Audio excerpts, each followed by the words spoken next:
ಇವಮ್ಮ ಹೇಳ್ತಾ ಇರುವಂತಹ ಭಾಷೆಯನ್ನ ಕೇಳಿದ್ರೆ ಯಾರಿಗೆ ಆಗ್ಲಿ ಸಿಟ್ಟು ಬರುತ್ತೆ, ರಕ್ತ ಕುದಿಯುತ್ತೆ.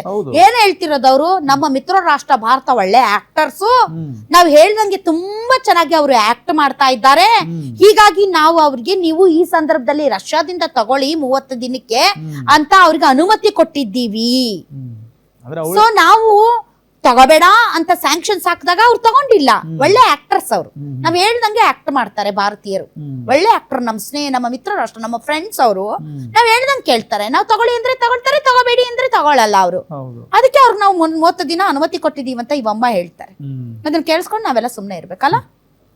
ಪದೇ ಪದೇ ಪದೇ ಇದು 4ನೇ ಯುದ್ಧ ನಡೀತಾ 10 ದಿನ ಆಯ್ತು. 10 ದಿನದಲ್ಲಿ 4 ದಿನ ಈ ಹೇಳಿಕೆಯನ್ನ ಕೊಟ್ಟಿದ್ದಾರೆ ಇವರು. ಇವ್ರು ಯಾರು ನಮ್ಗೆ ಅನುಮತಿ ಕೊಡೋದಕ್ಕೆ? ಏನು ನಮ್ಮ ರಕ್ಷಣಾ ಸಚಿವರಿಗೆ ಮತ್ತು ಮೋದಿ ಅವರು ಇವ್ರು ಅನುಮತಿ ಕೊಟ್ಟಿದ್ದಾರಂತೆ, ರಷ್ಯಾದಿಂದ ತೈಲ ತಗೊಳ್ಳಿ ನೀವು. ಯಾಕೆ ಅಂತಂದ್ರೆ ಯುದ್ಧ ನಡೀತಾ ಇದೆ, ಮೊದ್ಲು ನಾವು ತಗೋಬೇಡ ಅಂದಾಗ ನೀವು ತಗೊಂಡಿಲ್ಲ, ಈಗ ನಾವು ತಗೋ ಅಂದಾಗ ಅವ್ರು ತಗೊಳ್ತಿದ್ರು. ಒಳ್ಳೆಯವರು, ಅವರು ತುಂಬಾ ಒಳ್ಳೆ ಆಕ್ಟರ್ಸ್ ಅಂತ ಯಾರಿಗೆ ಹೇಳಿರೋದು ಇವರು? ಭಾರತೀಯರಿಗೆ. ಈ ದೇಶದ 140 ಕೋಟಿ ಮತದಾರರು ಆಯ್ಕೆ ಮಾಡಿರುವಂತಹ ಪ್ರಧಾನಿ ಮತ್ತು